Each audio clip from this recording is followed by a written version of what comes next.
Hello everyone and welcome back to Soul Stain Ink. My name is Beth and today I'm going to do a quick review for you of Dorothy Must Die by Danielle Page.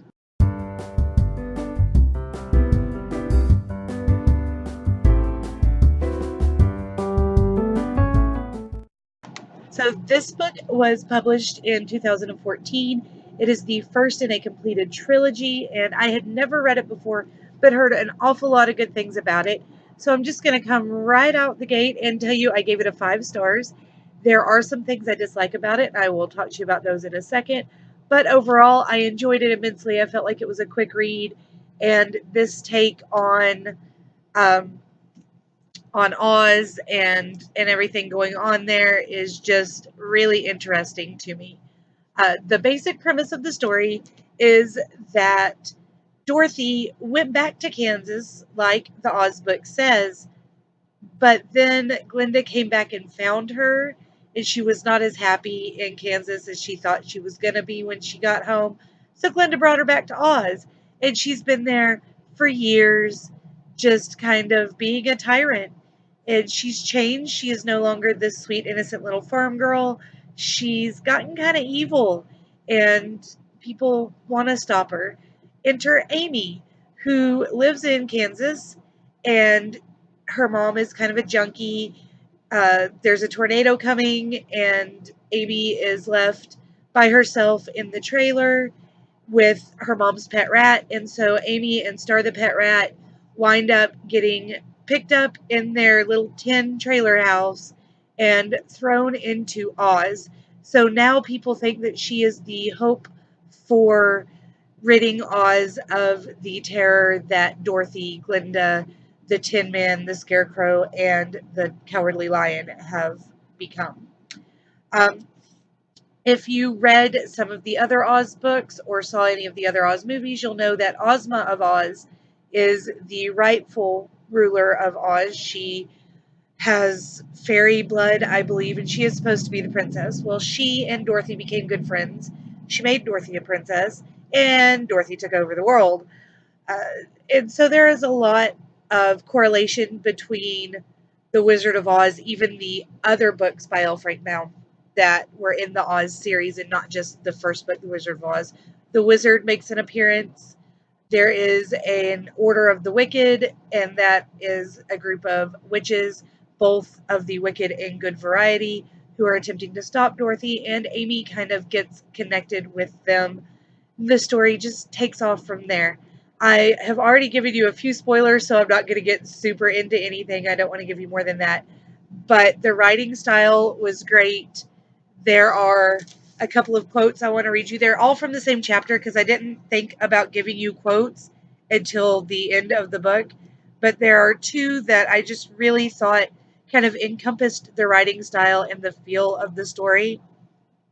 The first one is on page 384. I was relying on a rat to guide me through a magic maze, and that pretty much summed up my last 24 hours. And then from page 392, the hedge maze basically showed me the way out, opening up its walls for me. As I passed, the bitey flowers made sweet little kissy noises at me. That really didn't cheer me up. So those, I feel like, just kind of give you a perfect sense of the writing style, the witticism, and sarcasm that flows throughout the book. And, I really hope that if you haven't read it, you will go ahead and pick it up. It's great. There's a little bit of a love interest, but it's definitely more about magic and action and the kind of blurred lines between wicked and good and how they don't really mean anything unless there's oomph behind them. It's about all of that. And then there's a cute boy over there as well. So definitely pick up Dorothy Must Die. Um, but there are a couple of things I should tell you about. Number one, the uh, the way the Tin Man, Scarecrow, and Cowardly Lion are portrayed in this book. They have changed a lot, and that is to be expected. The Cowardly Lion, I hate, and I know he's a character you're supposed to hate in this series, but I don't like the way he's portrayed. I feel like that could have been done even just a smidgen differently. Just a little bit of a tweak here and there could have made it better. Number two, They talk about Dorothy mining magic from Oz, and that's really a huge deal at the beginning of the book, but it kind of fades off towards halfway through, and it may come back up in the next book. That might be something. It ended rather abruptly, so obviously you immediately will want to pick up the next book, which I dislike, but I also kind of really like. I'm hoping I'll get a chance to get to the library this weekend, and if not this weekend, next weekend, and get this next book going. And then the third and final thing that I didn't like was the way time flows in the book. It's very difficult to tell how much time Amy has been in Oz. And I know that that is probably purposeful because the time in Oz and the time in our world flow differently.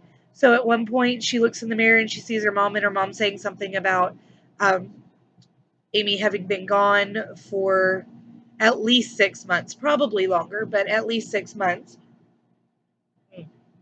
Coffee. And you're like, well, if I feel like Amy's only been in Oz for 3 weeks, but I know that she's been there longer. It's just a really difficult, uh, the way the time is set up is really difficult to understand. That's what I'm trying to say. But those are the only things I really disliked about the book, and they're not hard and fast hates. They're just kind of sort of didn't like them as much as the rest of the stuff. The book, I don't know if it definitely deserves a hard 5 stars, but it was entertaining, and I am really looking forward to the next one. So, like I said, I definitely gave it 5 stars. Can't wait to pick up book number 2.